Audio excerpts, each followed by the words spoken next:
What's going on, guys? Welcome back to the after credit scene. It has been quite a while since we've been with you, but we are excited to talk about Secret Invasion. As always, please like and subscribe to the channel. We are on our way to 200 subscribers, but we definitely need your help to get there. And with all the new YouTube rules going into effect recently, 500 subscribers is not actually that far away. So share this video, like this video, and continue to watch next week for all kinds of Easter egg videos, more reviews, and our prediction videos, which are going to talk a lot more about what you can expect from this new show. I gotta say right off the bat, I really enjoyed this show. There were a whole lot of things that they did really well. I liked the grittiness of it. I liked the very serious tone of it. The humor being way toned down and not necessarily the quippy and lighthearted elements that we've grown accustomed to in Marvel shows, but just that there are some very serious things going on, and they played that up very well. I liked a lot of the shortcuts. As far as when I say shortcuts, I mean short cuts in the filming, where you had to piece together things and move very quickly. The pacing really kept that up, and it'll be interesting to see if they keep that aesthetic going through the entire show. This is only 6 episodes, so they're gonna have to move quick with the storyline. They set up a whole lot of stuff really fast, and they blew through a whole lot of content from Captain Marvel all the way through to present day. And so we started off in Moscow. You get Everett Ross, presumably Everett Ross, going in and connecting with a spy that's stationed in Russia. You find out that this Everett Ross is not actually Everett Ross, but he is some kind of spy for Gravik, who is a faction of the Skrulls, which we'll get to in just a second. But that they are doing their own reconnaissance, and that the Americans or the British or whoever this other spy was working for definitely are starting to connect the dots with something going on. We find out that Maria Hill calls him down from Sabre, which is the space station. That's always been a little bit of a mystery as to why they called it Sabre when in the comics the new version of S.H.I.E.L.D. is actually called Sword. But we get a little bit of hint through the grammar that they use that Fury was on Sabre. And so he gets called down from that space station. And there's a whole lot of backstory that I think they're gonna have to explore with the way Fury dealt with the blip, or how he didn't deal with the blip, how he deals with the death of certain Avengers, Black Widow, Stark, all those kind of things. So that's going to be interesting to explore, and it seems like they're going to do that, at least in some form. The time jump also has to give you a few things, like Talos lets Fury know that his wife, Soren, had died, that Gaia, his daughter, is grown up, and that she is presumably working for Gravik, although I think there's a little bit of back and forth there, where you may not know whose side she's on. At the end of this episode, it appears that she's definitely on the side of Gravik, because it seems like she gave decoy bags, or maybe Gravik did that knowing that Gaia was going to betray him.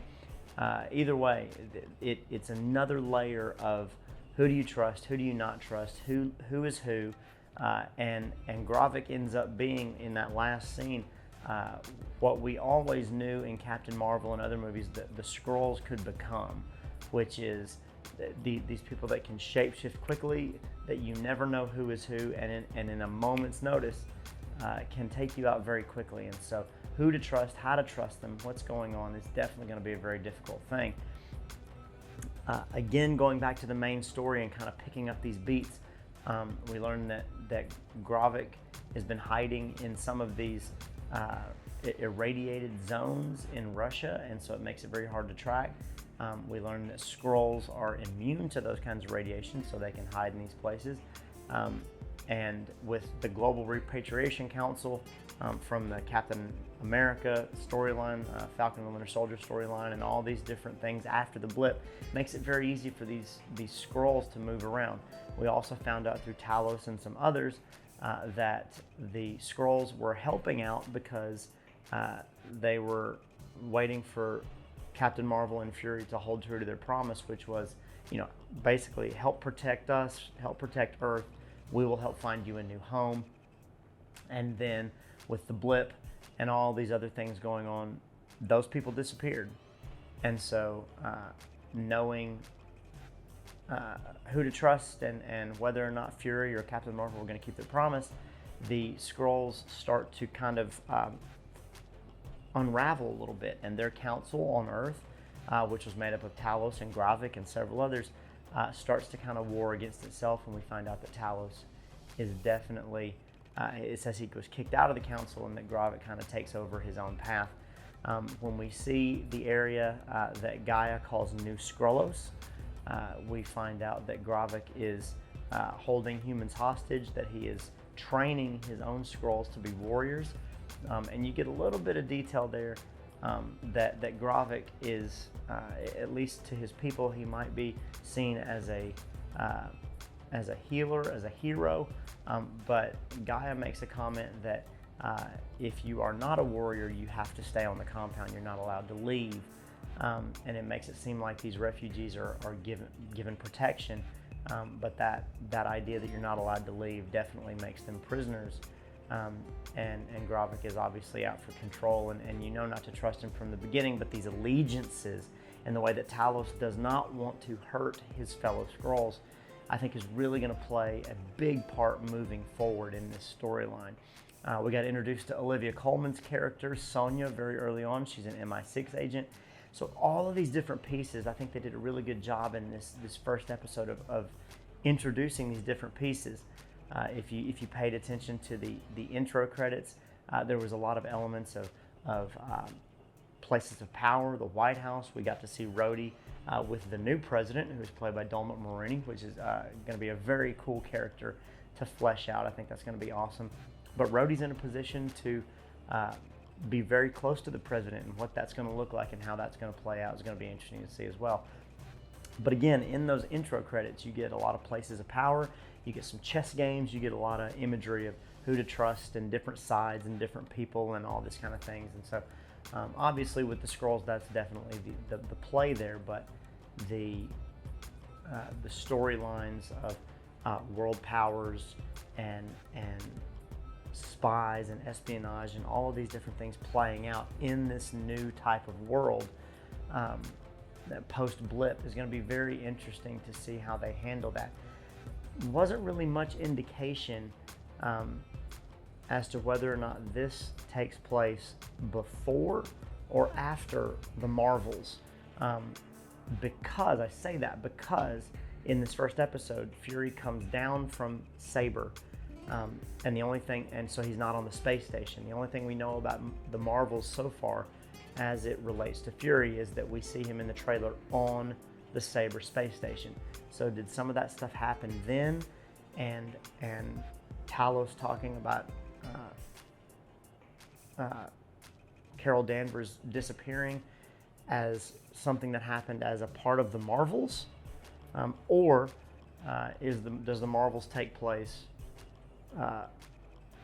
after all this, and Carol shows back up again, and all of this secret invasion stuff is a precursor to whatever's going to happen in the Marvels?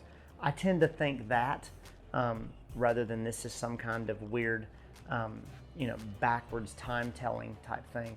I think we're going in chronological order here, and the Marvels is going to take place after that. Perhaps Fury goes back to the space station, or that Carol shows back up and finds out that all this Skrull stuff has been going on, and somehow these stories connect. A few little things, with regard to Easter eggs. The Russian landscape was littered with posters in Russian, so there's all kinds of things they could have put on there. The license plates, which have numbers, letters, large, small, all that kind of stuff, those European numbers are very prime locations for Easter eggs, and I'm sure some of you eagle-eyed fans out there will be able to provide some of those things in our comments, and if you do, I'll definitely give you a shout out on the next video. But thought it was a good introduction to the show. It set up a lot of the pieces. I actually liked that there were some stakes at the end of it, that the bombs went off, and I was actually very surprised that Maria Hill was killed. Looking back on it, she was slightly an expendable character, even though I really liked her role in the MCU. But I definitely think she's gone, because at the end, as she's bleeding out and the credits rolls, it says special guest star Colby Smulders. I would imagine that means that she was there for that episode, that she is not a recurring character, which changes the stakes a little bit. I would have assumed that somebody was going to die, but I would not have put money on either one of them, that being Maria Hill or Fury, obviously, because Fury pops up in the Marvels later on, and if it goes that route, then he definitely makes it to the end of the show. But whether or not Talos survives, whether or not anybody else survives, is anybody's guess. I would imagine that Gaia, Emilia Clarke's character, probably makes it to the end, because she's a pretty high-profile actress, and it would be a nice passing of the baton, so to speak, to keep Ben Mendelsohn's character and her kind of bouncing back and forth throughout the MCU as time goes on. It would also be very easy to let one of them go and keep the other one around, and if they did that, I think my money's on Emilia Clarke's character being the one that stays around. But it's going to be interesting to see how they play this out and where it goes. I think there's going to be a lot more misdirection in this show, and I'm curious as to whether or not there's going to be some actual big stakes in the MCU. Thus far, there hasn't been a ton of stuff that made a big difference in the movie side of the MCU with regard to what happens in the TV shows. Now, Loki had some stakes, but they were easily explainable in the movies, with regard to Quantum Mania and other things like that. The Falcon and the Winter Soldier show had some stakes that were easily explainable, and I think will be easily recapped in the new Captain America movie, but something that leaves some reverberations, that changes the MCU in a way that it hasn't been changed so far, I think is still a little bit of a stretch, but I am going to be rooting for it because I would love to see that. I'm curious what you guys think about that. Like I said, this is going to be a pretty short episode of our review here, because there's a whole lot to come, and we got a whole lot more videos with regard to our predictions that will come out in a couple of days for episode 2, and some more talk about Easter eggs on TikTok and other places. So I hope you joined the conversation. If you have any of your own theories, please drop them below. As always, like and subscribe to the channel. Help us get to 200 subscribers, and well on our way to 500 by sharing this video, telling your friends, and always, guys, just like we say every time, when the next one drops, we'll catch you right back here. Later.